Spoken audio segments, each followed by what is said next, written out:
El Ministerio del Interior es el Ministerio de los Derechos. Dentro de la estructura del Gobierno Nacional, el Ministerio del Interior, a través de la Oficina de Asuntos Religiosos, es el encargado de garantizar el derecho que tienen las entidades religiosas, iglesias, confesiones religiosas, denominaciones, sus federaciones, confederaciones y asociaciones de ministros, de expresar de manera libre su vocación en condiciones de equidad en el ámbito público. Lo anterior se denomina en el marco constitucional y legal como derecho de la libertad religiosa, de cultos y conciencia.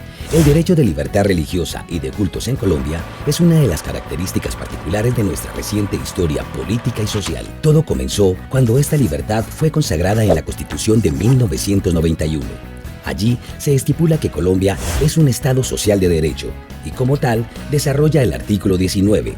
Se garantiza la libertad de cultos. Toda persona tiene derecho a profesar libremente su religión y a difundirla en forma individual o colectiva. Todas las confesiones religiosas e iglesias son igualmente libres ante la ley.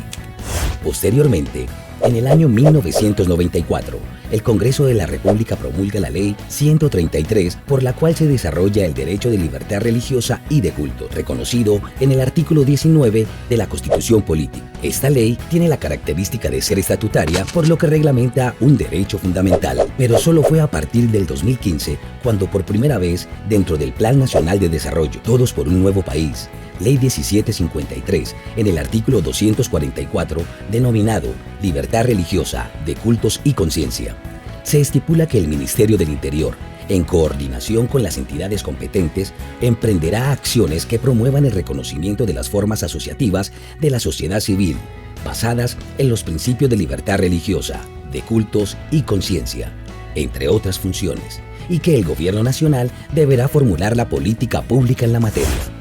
Esto quiere decir que a pesar de que el Estado colombiano no es confesional, porque ninguna iglesia o confesión religiosa es ni será oficial o estatal, como tampoco ateo o agnóstico, no es indiferente ante los sentimientos religiosos de los colombianos. ¿Cómo se constituye la política pública? Con el objetivo de conocer la situación actual del sector religioso en el país, incluyendo las dificultades para el goce efectivo de sus derechos y de promover su participación como actor y gestor social en los territorios, el Ministerio del Interior inicia la primera fase de caracterización de las entidades religiosas. En este sentido, se diseñó un esquema de participación sectorial a través de 5 mesas temáticas que conformarán los ejes de la política pública. Mesa 1. Libertad religiosa, de cultos y conciencia, relacionada con las situaciones que afectan los ámbitos de aplicación de la libertad religiosa como tributación, normas urbanísticas, personerías jurídicas, etc. Mesa 2. Participación ciudadana e incidencia social. Todas aquellas problemáticas que afectan la visibilización y reconocimiento de la labor de transformación y reconstrucción del tejido social que realizan las iglesias y organizaciones religiosas, así como su proceso de incidencia en las instancias de participación del gobierno local y nacional. Mesa 3. Paz con enfoque territorial. Está relacionado con el reconocimiento y promoción de todas las iniciativas que las iglesias, comunidades y confesiones religiosas adelantan en la consecución de la paz, así como la participación de las mismas en la implementación de los acuerdos de paz que adelanta el gobierno y grupos armados al margen de la ley. Mesa 4. Educación y formación.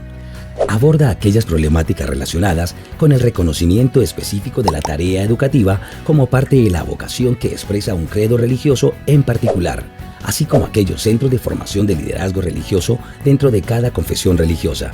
También abarca la protección del derecho de los padres a la educación religiosa y a la objeción de conciencia por motivos religiosos. Mesa 5. Cooperación internacional e interreligiosa para el desarrollo. Está relacionada con todas aquellas problemáticas que afectan la consecución de proyectos en la línea del desarrollo a través de mecanismos de cooperación con entidades internacionales de carácter religioso o no gubernamental. ¿Quiénes serían los beneficiarios de la política pública?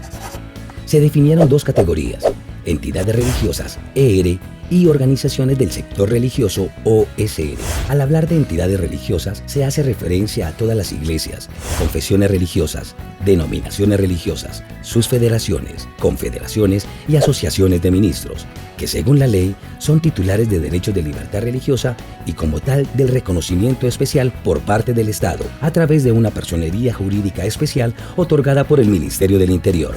Por otra parte, las organizaciones del sector religioso comprenden las estructuras como fundaciones o corporaciones que bajo normas de derecho privado, sin ánimo de lucro, inscritos ante la Cámara de Comercio, desarrollan actividades sociales, culturales, educativas, entre otros, bajo principios y valores religiosos abiertamente confesos.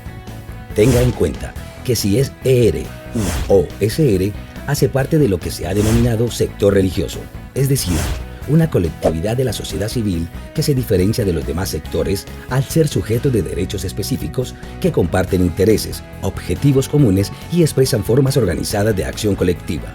Porque la religión es un derecho. Participe y súmese a la transformación del país hacia un territorio de paz con libertad religiosa, de cultos y conciencia. Mayores informes en asuntoreligiosos.mininterior.gov.co. encuentrosreligiosos@mininterior.gov.co.